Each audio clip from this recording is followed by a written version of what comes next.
নমস্কাৰ শিক্ষক বন্ধুসকল সকলোকে SDM লাৰ্ণিং চেনেললৈ স্বাগতম জনাইছোঁ। আজি আমি শিকিম হাইস্কুল টেটৰ এটা গুৰুত্বপূৰ্ণ বিষয় অসমীয়াৰ চৰ্যাপদ।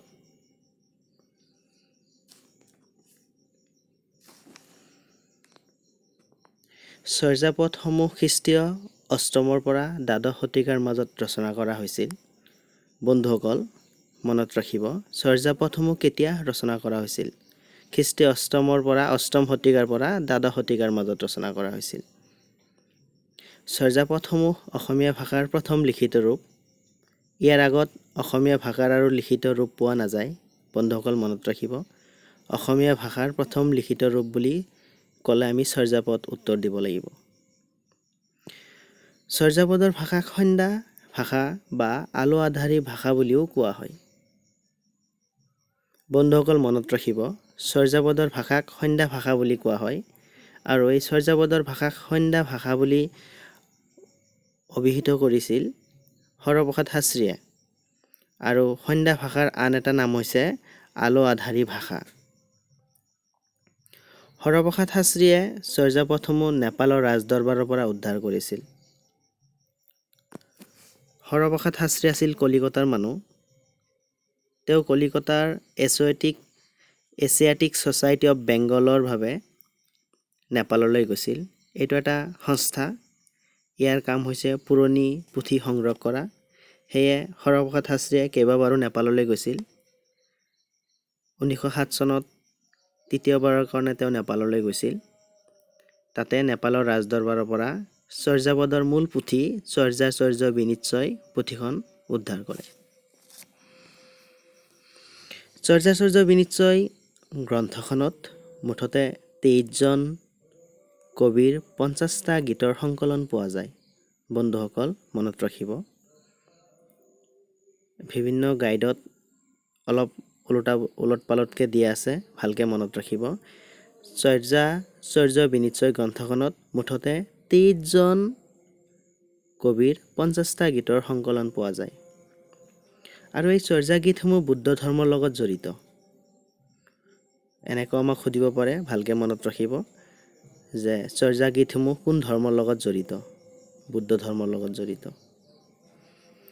1916 চনত 1000 বছৰেৰ পুৰণা বাংলা ভাষাৰ বুদ্ধ গান ও দোহা নামৰ গ্ৰন্থখন প্ৰকাশ পায়।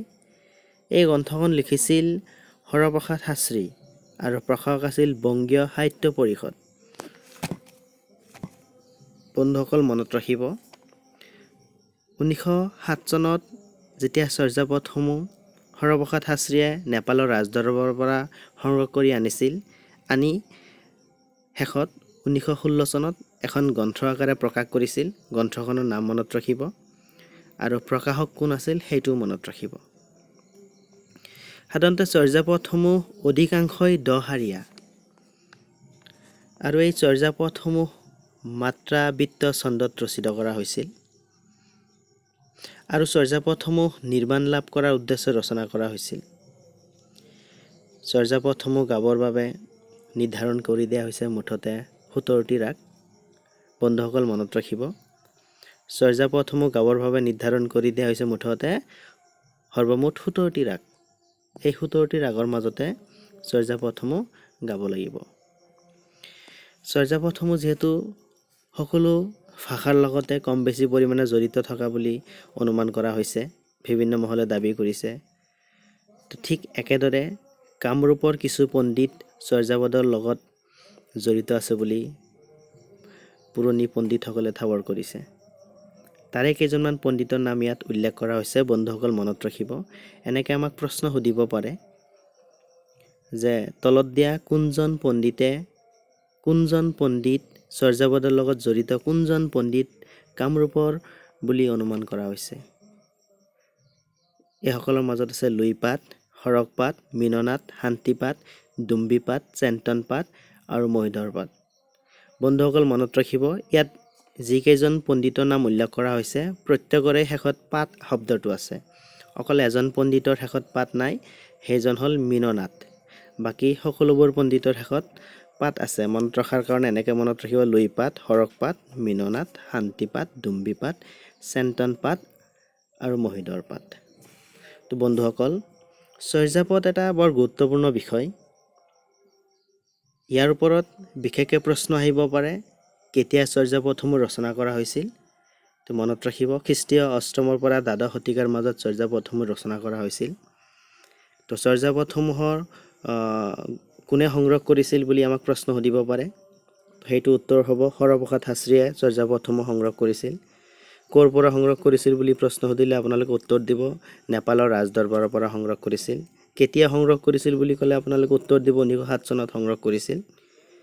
আকৌ চৰ্যাপদৰ ভাষা বুলি ক'লে আমি ক'ব লাগিব চৰ্যাপদৰ ভাষা হৈছে সন্ধ্যা ভাষা। আকৌ এনেকৈ সুধিব পাৰে চৰ্যাপদৰ ভাষাক সন্ধ্যা ভাষা বুলি কোনে অভিহিত কৰিছে, সেইটো হ'ব হৰপ্ৰসাদ শাস্ত্ৰী।